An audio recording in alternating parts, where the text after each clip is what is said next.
పురుషోత్తం రెడ్డి గారు, అందరూ కూడా good evening sir. Good evening. Jaganmohan Reddy గారు ఒంగోలు నియోజకవర్గ కార్యకర్తలు నాయకులు ఈరోజు మాట్లాడినటువంటి YSR Congress party central office లో అనేకమైన అంశాలని మీరు ఈరోజు చర్చకి పెట్టారు. సంతోషం.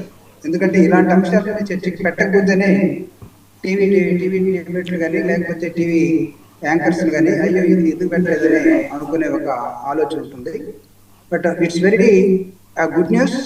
మీరు దీన్ని చర్చలోకి తీసుకొచ్చినందుకు వర్మ గారు, బికాస్ యూఆర్ వెరీ సెన్సిటివ్. రాజకీయాల్లో సెన్సిటివ్ అంశాలని మీరు చాలా సెన్సిటివ్ కాబట్టి టేకప్ చేశారు.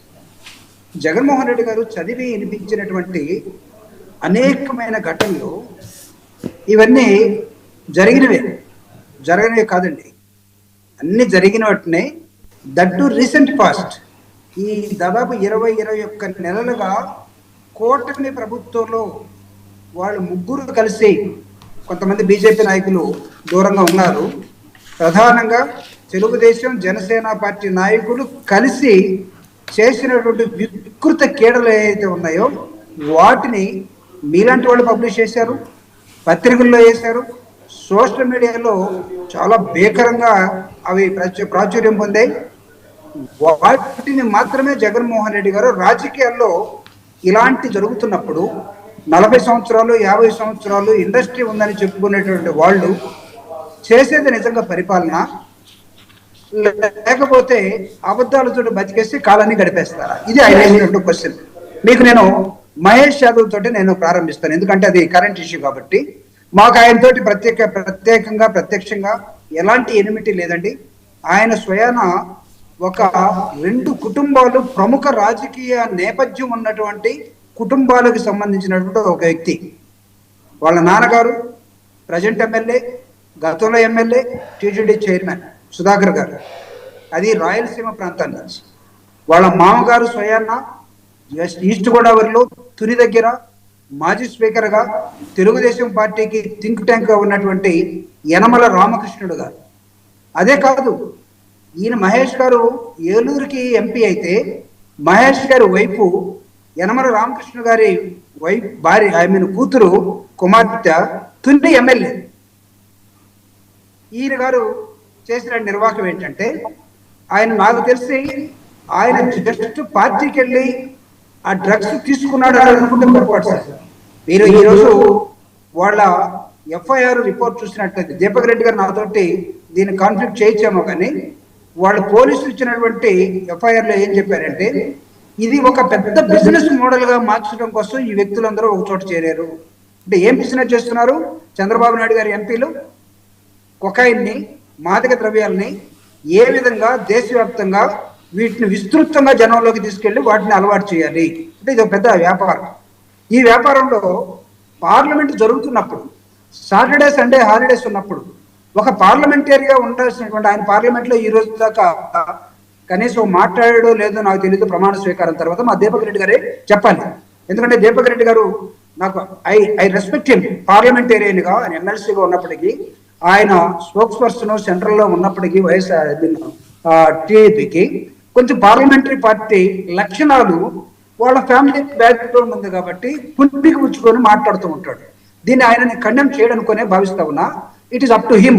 పార్టీని నెత్తిన పూసుకొని పులుముకొని జరుగుతున్న వాస్తవాలు కూడా కప్పెట్టాలనుకుంటే కప్పెట్టుకోండి. ఈరోజు మహేష్ యాదవ్ తీసుకున్నటువంటి దీన్ని రెండు రాష్ట్రాలనే కాదు, జగన్మోహన్ రెడ్డి గారు చాలా స్పష్టంగా చెప్పారు. దేశ రాజకీయాల్లో ఒక ఎంపీగా ఉండి ఇలాంటి మాదక ద్రవ్యాల్లో ఇరుక్కున్నటువంటి ఎంపీలు ఎక్కడ చూడలేదు. This is the first time. దాని తర్వాత చాలా మందిని ఆయన కోట్ చేశాడు. ఎమ్మెల్యేల బాధితుల్ని, లేకపోతే అంతకుముందు కొంతమంది ఉన్న వాళ్ళని పేరున టైం వృధా అవుతుంది. మీరు ఇందాక ఏం చూపించారు, మా అధినాయకుడు వాటిని చాలా పబ్లిక్ గా మాట్లాడటం కూడా జరిగింది. ఇంక్లూడింగ్ టీటీడీలో ఏం జరుగుతుంది, పార్లమెంట్ లో ఏం జరుగుతుంది, నియోజకవర్గాల్లో ఏం జరుగుతుంది, సెంట్రల్ ఆఫీస్ లో తెలుగుదేశం పార్టీలో ఏం జరుగుతుంది.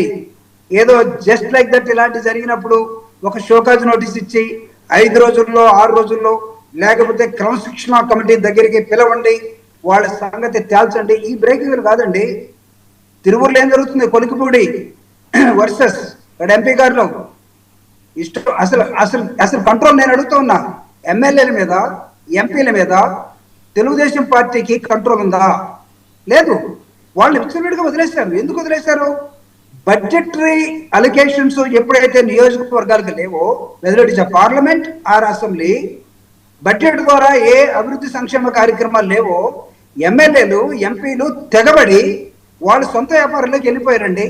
ఎమ్మెల్యేలు ఇసుక అమ్ముకునేవాడు, మట్టి అమ్ముకునేవాడు, మినరల్స్ అమ్ముకునేవాళ్ళు, ట్రాన్స్ఫర్లు చేసేవాళ్ళు, ఎంఆర్ఓ ఆఫీసులు మెయింటైన్ చేసేవాడు, పోలీస్ స్టేషన్ మెయింటైన్ చేసేవాడు, ఈ విధంగా డబ్బులు సంపాదించుకుంటూ ఉన్నారు. ఎందుకు? వాళ్ళు ఎలక్షన్లో డబ్బులు పెట్టారు కాబట్టి. ఎలా గెలిచారనేది పరకాల ప్రభాకర్ గారి స్టోరీ నేను పక్కన పెడతాం. మళ్ళా ఎలా గెలిచారు, ఈ గెలిస్తే నిజంగా గెలిచారా లేదా? 2 సంవత్సరాలు అయిపోయింది, ఇంకో 2 సంవత్సరాలు ఉంది. మా జగన్మోహన్ రెడ్డి గారు చెప్పినట్టుగా లాస్ట్ ఇయర్ ఎలక్షన్లోకి వద్దాం. ఈ రోజు వీళ్ళు ఒక పార్లమెంటేరియన్స్ లో ఉండి ఏ సిగ్నల్ ని ఈరోజు పంపిస్తూ ఉన్నారు? ఒక రైల్వే కోడూరు ఎమ్మెల్యే చేసినట్టు ఘటనకి స్వయానా దళిత మహిళ ఉద్యోగస్తురాల అమ్మాయి ఆ పార్టీ అధినేత దగ్గరికి వెళ్తే కమిటీ చేస్తారండి. దీని మీద కమిటీ చేశారు. దీని మీద ఏం చేశారు? ఒక షోకాజ్ నోటీస్ ఇచ్చి వదిలేశారు. ఏ ముఖం పెట్టుకొని వీళ్ళు పార్లమెంట్కి, అసెంబ్లీకి వెళ్తారు సార్? ఎలాంటి సందేశాలు మీరు మోగుతున్నారు? లేస్తే మా రాజకీయ పార్టీ ప్రత్యేకమైనది, మా రాజకీయ పార్టీలో చాలా డిసిప్లిన్ ఉంటుంది, ఇవన్నీ మీరు చెప్తుంటారు కదా. ఏమైపోయినాయి? ఇందాక జగన్మోహన్ రెడ్డి గారు లేచి మీ బామ్మర్దే మాట్లాడినప్పుడు, మీ ఎమ్మెల్యే మాట్లాడినప్పుడు, మీ ఎంపీ చేసినప్పుడు లాగి ఒక లెంపకాయ కొడితే ఈ విధంగా ఉండేది. మీరు తర్వాత మమ్మల్ని అనొచ్చు, మీ పరిధిలో ఏం జరిగింది, విమర్శలు 1-2 మా మీద కూడా వస్తాయి. నేను I will answer for that also. కానీ మీ అంత ఇండస్ట్రీ మాకు లేదు కదా సార్, మీ అంత ఎక్స్పీరియన్స్ మాకు లేదు కదా. మీరు ఎన్ని చూసి ఈ రాష్ట్రాన్ని మీరు బంగారం వైపు నడిపించారు. మీరు ఎంత చేసి ఈ రాష్ట్రాన్ని లేస్తే మేము వస్తే మొత్తం అన్ని మేము చేసి పెడతాం, అరటిపండు ఒలిసి పెడతాం అని జనాల్ని మాయ చేశారు కదా. ఎక్కడికి వెళ్ళారండి? నేను అడుగుతున్నాను. పవన్ కళ్యాణ్ గారు ఈరోజు ఇన్ని జరుగుతామంటే ఎందుకు మాట్లాడలేకపోతున్నాడు? ఎక్కడో లా అండ్ ఆర్డర్, ఎక్కడో గంజాయి దొరికిందని నువ్వే ఆ అనిత హోమ్ మినిస్టర్ మీద లా అండ్ ఆర్డర్ లేదు, అవసరం అయితే దాన్ని నేను తీసుకుంటాను, ఆయన ఇంత జరుగుతుంటే ఎందుకు మాట్లాడటం లేదు? మా కాదన్న తర్వాత సమాధానం చెప్తాడేమో. ఎక్కడికి వెళ్ళే మీ నోర్లు ఏమవుతున్నా? తాళాలు వేసుకున్నారా? వైఎస్ఆర్ కాంగ్రెస్ పార్టీ మాట్లాడితే నెక్స్ట్ ఏం మాట్లాడతారు? ఆయన పరిపాలనలో జరిగిందా? ఎస్, మాకు లెసన్ ఉంది, మాకు గుణపాఠాలు ఉన్నాయి, మేము ఈరోజు ఇక్కడ ఉండటానికి కారణం మా నాయకుడు ఆ రోజు గట్టిగా లేకపోతే. మీరు మొత్తం ప్రపంచాన్ని చక్రం తిప్పినాడు కదా, ఆంధ్రప్రదేశ్ని, భారతదేశాన్ని, ప్రపంచాన్ని. అక్కడ బిల్ గేట్స్ దగ్గర నుంచి ఏమైపోయారండి? ఏం జరుగుతుంది ఈ రాష్ట్రంలో? ఇది కార్యకర్తలకి, రాష్ట్రానికి తెలియజేయడం కోసం జగన్మోహన్ రెడ్డి గారు, వర్మ గారు, జగన్మోహన్ రెడ్డి గారు లేవనెత్తినటువంటి ప్రతి పాయింట్ కి ఈ రోజు తెలుగుదేశం పార్టీ, జనసేన కూటమి సమాధానం చెప్పి తీరాలి. చెప్తారు. వాళ్ళ సమాధానం చెప్పాక మళ్ళీ మీరు రెస్పాండ్ అవుతారు కానీ